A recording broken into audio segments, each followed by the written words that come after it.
The affirmation this morning we're using, I am happy for no reason.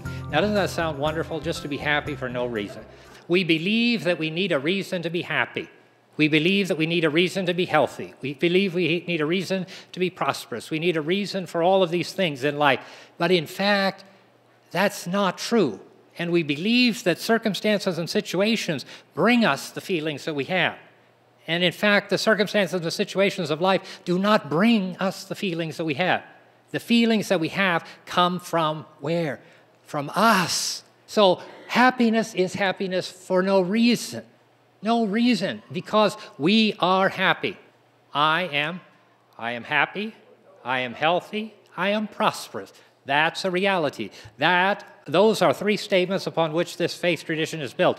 I am happy, I am healthy, I am prosperous, regardless of circumstance or situation. In the midst of my greatest unhappiness, I am happy. In the midst of my greatest poverty, I am prosperous. In the midst of my illness, I am healthy.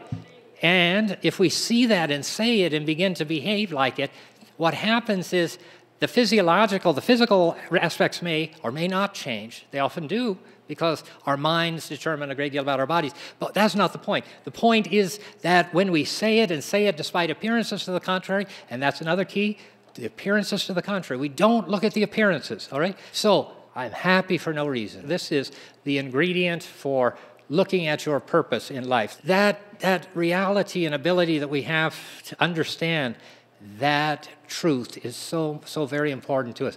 So today's question that we're going to ask, we always ask the question, what makes me unhappy? And so in your life, in your private reflection, sometimes it's helpful to take a piece of paper, write it out. 1, 2, 3, 4, 5, 6, 7, 8, 9, 10, 11, 12, 13, 14, 15. A lot of us are going to go all the way to 50. And on happiness, last week, if you did the same thing, what makes me happy? You go 1, 2, 3. That's it, So, but it's good. It doesn't matter whether you have 3 things that make you happy and 50 that make you unhappy. It doesn't matter at all, because that's not the point. Because we're happy, why? For no reason. So these reasons don't matter. The reasons, and looking at the reasons, do something very dramatic and something dynamic. They begin to help you and me look at ourselves.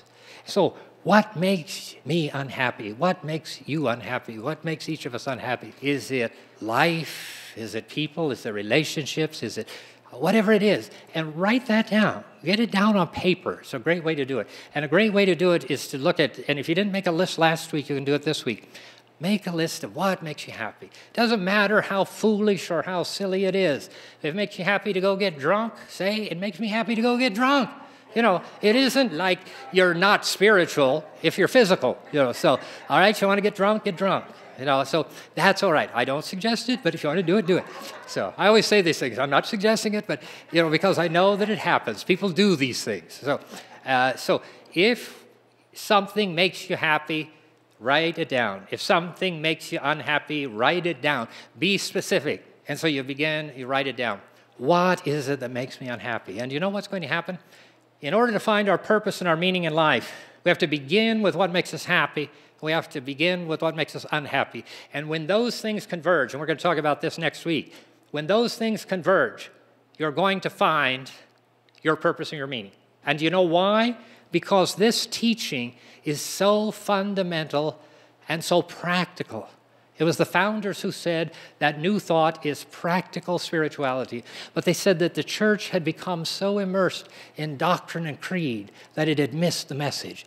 And so what they wanted to do is take the doctrine and creed away and say, what did Jesus Christ say? What did he say about practical living? What did he say? And what we believe is he said more about the kingdom than he said about anything else. And the kingdom is about life. It's about where we live. It's about where we need to be. It's about us in reality. And so when you take what makes you happy and what makes you unhappy, and you come to that point of intersection, that will begin to bring clarity for you. Paul said, what? All things are working together for good. And he didn't say all good things are working together for good. He said all things are working together for good. And yet we don't see good, do we? Always. We open the newspaper. How many have opened the newspaper and see good?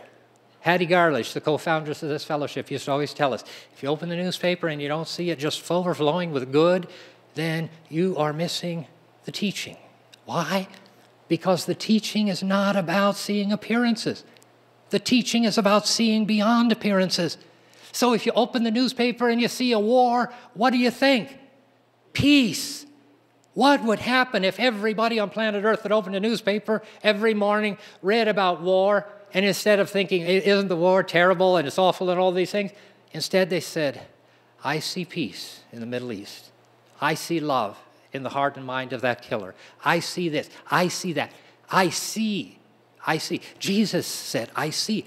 Jesus said, those who have ears to hear and eyes to see. And those ears and eyes don't see and hear what is in the physical. They hear and see what is real and what's true. He could do that. He could do that so eminently and so beautifully and so powerfully. And that's why he accepted everybody. That's why he didn't care about the rules and the laws of the day.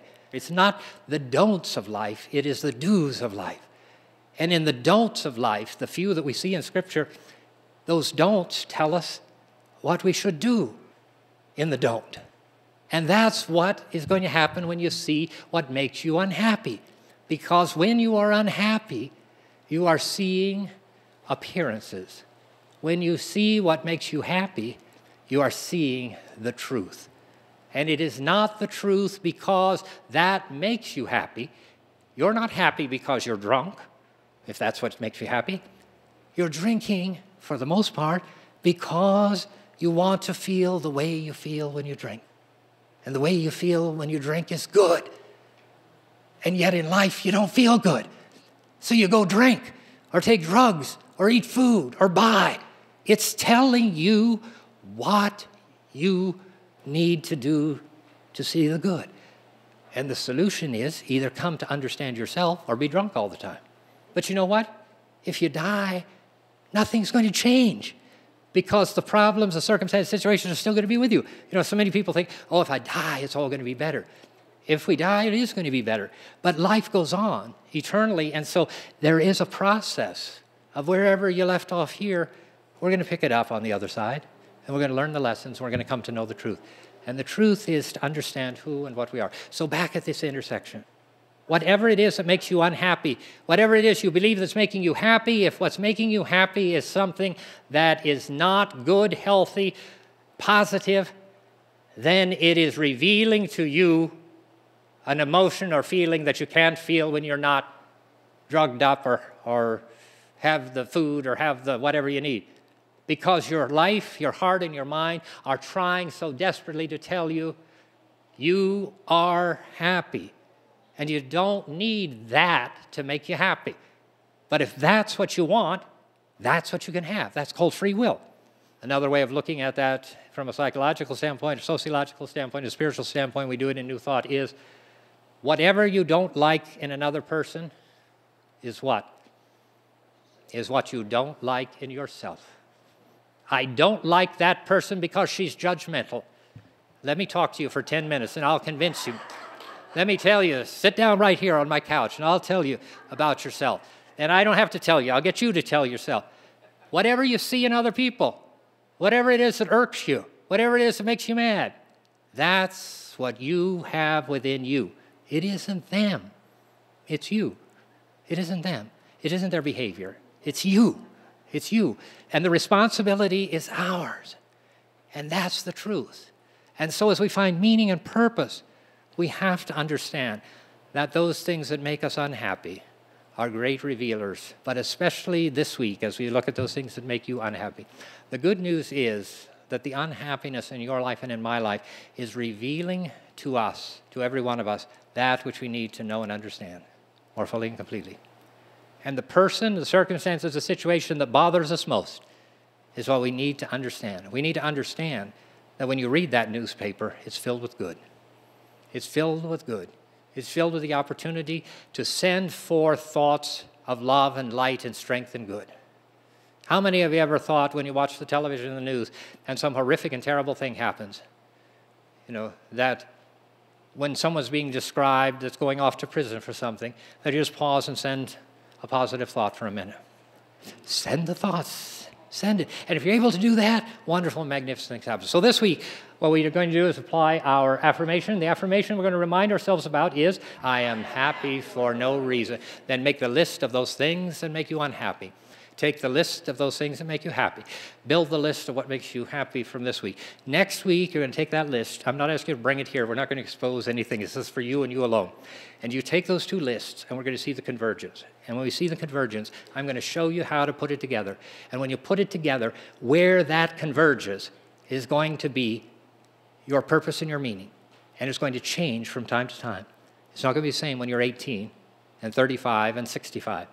Your meaning and purpose changes. And as your meaning and purpose change through life, when you get to the end of your life, whether it's short or long, hopefully you have taken this meaning and purpose at all of these given times, and you have done something in love, and something in service, and something in meaning that has brought forth the teaching and the reality of truth. And the truth is that we are all children of God, created in the likeness and image of the Creator, and that we have the ability to see beyond the appearances to the truth of that which is, and that is that everyone is good. Every circumstance is good.